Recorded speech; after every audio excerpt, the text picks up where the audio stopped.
And with the worsening trade dispute happening now between the US and China, global shares plunged on Monday, with the Dow Jones and S&P 500 both tumbling more than 2%. South Korean shares also dropped on the first day of the trading week, while South Korea's local currency was trading at its lowest point against the greenback in over 2 years. Our Hyo-sun reports.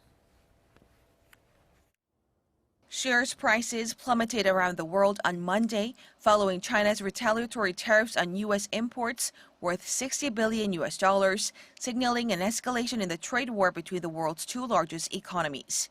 The Dow Jones Industrial Average and S&P 500 closed 2.38 and 2.41% lower on Monday as investors dumped trade-sensitive shares. The Dow was even down more than 700 points, or nearly 3% in the afternoon, with global aircraft manufacturer Boeing and equipment and machinery giant Caterpillar falling the most. Both companies get a significant amount of revenue from China and could lose heavily if the trade war lingers.